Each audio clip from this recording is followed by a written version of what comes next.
ലോകം കണ്ട ഏറ്റവും ഭീകരമായ ഒരു യുദ്ധക്കുറ്റത്തിന്റെ ഞെട്ടിക്കുന്ന വിവരങ്ങളാണ് ഇപ്പോൾ പുറത്തുവരുന്നത്. ഒരു സംഘർഷം ഉണ്ടാവുമ്പോൾ അതിന്റെ ഇരകളാവുന്നത് പാവം സാധാരണക്കാരാണെന്ന് നാം കേട്ടിട്ടുണ്ട്. എന്നാൽ തെക്കൻ ഇറാനിലെ മിനാബിൽ പെൺകുട്ടികളുടെ ഒരു സ്കൂളിൽ നേരെ നടന്ന മിസൈൽ ആക്രമണം ലോക മനസാക്ഷിയെ ഒന്നടങ്കം തകർത്തിരിക്കുകയാണ്. 150-ലധികം പിഞ്ചു കുഞ്ഞുങ്ങൾ പഠിച്ചുകൊണ്ടിരുന്ന ക്ലാസ് മുറികളിൽ മിസൈൽ പതിച്ചപ്പോൾ അവിടെ അവശേഷിച്ചത് ചോരയിൽ കുതിർന്ന പുസ്തകങ്ങളും കരിഞ്ഞുപോയ സ്വപ്നങ്ങളും മാത്രമാണ്. ഈ ക്രൂരത നടത്തിയത് ഇറാൻ തന്നെയാണെന്ന് വൈറ്റ് ഹൌസ് ആദ്യം വാദിച്ചെങ്കിലും ഇപ്പോൾ US സൈനിക അന്വേഷകർ തന്നെ അമേരിക്കയുടെ പങ്ക് സമ്മതിച്ചുവെന്നാണ് പുറത്തുവരുന്ന ഏറ്റവും പുതിയ റിപ്പോർട്ടുകൾ സൂചിപ്പിക്കുന്നത്. ലോകത്തിന്റെ കാവൽക്കാരെന്ന് അവകാശപ്പെടുന്ന അമേരിക്ക എങ്ങനെയാണ് ഇത്രയും വലിയൊരു പാപം ചെയ്തത്? 150 കുഞ്ഞുങ്ങളുടെ ശാപം അമേരിക്കയെ എവിടെ കൊണ്ട് ചെന്നെത്തിക്കും? തെക്കൻ ഇറാനിലെ മിനാബിലുള്ള ഷാജരെ തയ്യബ പെൺകുട്ടികളുടെ പ്രൈമറി സ്കൂളിന് നേരെ വാരാന്ത്യത്തിലാണ് ആ വിനാശകരമായ ആക്രമണം ഉണ്ടായത്. ഫെബ്രുവരി 28-ന് യുഎസും ഇസ്രയേലും സംയുക്തമായി ഇറാനിലുടനീളം ആക്രമണം ആരംഭിച്ചതിന്റെ ആദ്യ ദിനമായിരുന്നു ഈ ദാരുണമായ സംഭവം നടന്നത്. സ്കൂളിൽ ക്ലാസുകൾ നടന്നുകൊണ്ടിരിക്കെ അപ്രതീക്ഷിതമായി മിസൈൽ പതിക്കുകയായിരുന്നു. നിമിഷ നേരം കൊണ്ട് സ്കൂൾ കെട്ടിടം തകരുകയും 150-ലധികം വിദ്യാർത്ഥികൾ സംഭവ സ്ഥലത്ത് തന്നെ കൊല്ലപ്പെടുകയും ചെയ്തു. ഇറാനിയൻ പതാകകൾ പൊതിഞ്ഞ ആ കുഞ്ഞു ശവപ്പെട്ടികൾ ശ്മശാനത്തിലേക്ക് കൊണ്ടുപോകുന്ന ദൃശ്യങ്ങൾ കണ്ട് ലോകം വിതുമ്പുകയാണ്. ആദ്യം ഈ ആക്രമണത്തിനു പിന്നിൽ ഇറാൻ തന്നെയാണെന്ന് White House press secretary Karoline Leavitt അവകാശപ്പെട്ടിരുന്നു. ഇറാനിയൻ ഭരണകൂടം സ്വന്തം ജനങ്ങളെയും കുട്ടികളെയും ലക്ഷ്യം വെക്കുകയാണെന്നായിരുന്നു അവരുടെ വാദം. എന്നാൽ റോയിട്ടേഴ്സ് പുറത്തുവിട്ട പുതിയ റിപ്പോർട്ടുകൾ പ്രകാരം അമേരിക്കൻ സേന തന്നെയാണ് ഈ ആക്രമണത്തിന് പിന്നിലെന്ന് പ്രാഥമിക അന്വേഷണത്തിൽ തെളിയുന്നുണ്ട്. US സൈനിക ഉദ്യോഗസ്ഥർ തന്നെ ഈ സാധ്യത സമ്മതിച്ചിരിക്കുകയാണ്. സ്കൂളിന് സമീപമുള്ള ഒരു സൈനിക കേന്ദ്രത്തെ ലക്ഷ്യം വെച്ച് തൊടുത്ത മിസൈൽ ലക്ഷ്യം തെറ്റി സ്കൂളിൽ പതിച്ചതാണോ അതോ മനഃപൂർവ്വം ചെയ്തതാണോ എന്ന കാര്യത്തിൽ ഇപ്പോഴും ദുരൂഹത തുടരുകയാണ്.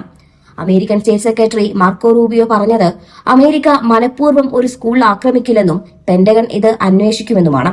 US പ്രതിരോധ സെക്രട്ടറി പീറ്റ് ഹെക്സത്തും അന്വേഷണം സ്ഥിരീകരിച്ചിട്ടുണ്ട്. എന്നാൽ അന്വേഷണം നടക്കുകയാണ് എന്ന സ്ഥിരം പല്ലവി കൊണ്ട് ഈ 150 ജീവനുകൾക്ക് പകരമാകുമോ എന്നതാണ് വലിയ ചോദ്യം. ഐക്യരാഷ്ട്രസഭയുടെ മനുഷ്യാവകാശ മേധാവി വോൾക്കർ ടർക്ക് ഈ ആക്രമണത്തെ ന്യായീകരിക്കാൻ കഴിയാത്ത കുറ്റകൃത്യമെന്നാണ് വിശേഷിപ്പിച്ചത്. അന്താരാഷ്ട്ര നിയമപ്രകാരം സ്കൂളുകൾക്കോ ആശുപത്രികൾക്കോ നേരെ ആക്രമണം നടത്തുന്നത് ഗുരുതരമായ യുദ്ധക്കുറ്റമാണ്.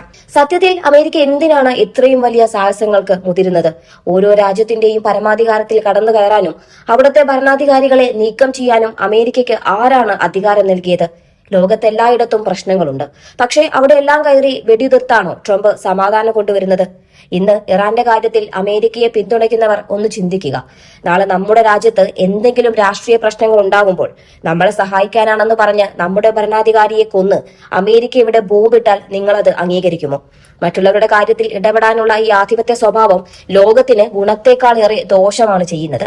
ഈ 150 കുട്ടികളുടെ ശാപം അമേരിക്ക എവിടെ കൊണ്ടുപോയി തീർക്കും?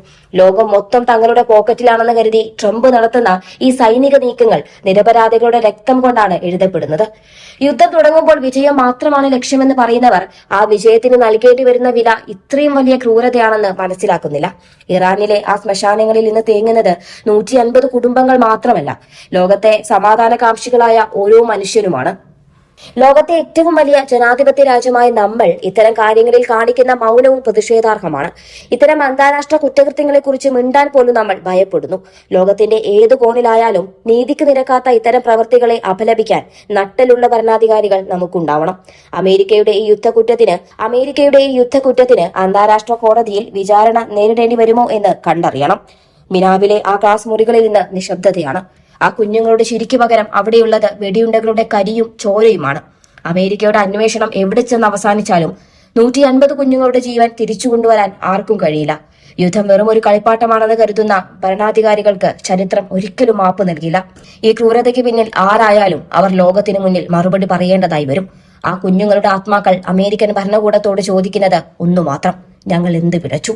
സമാധാനത്തിന്റെ പേരിൽ നടത്തുന്ന ഈ നരനായാട്ട് എന്ന് അവസാനിക്കുമെന്നതാണ് വലിയ ചോദ്യം.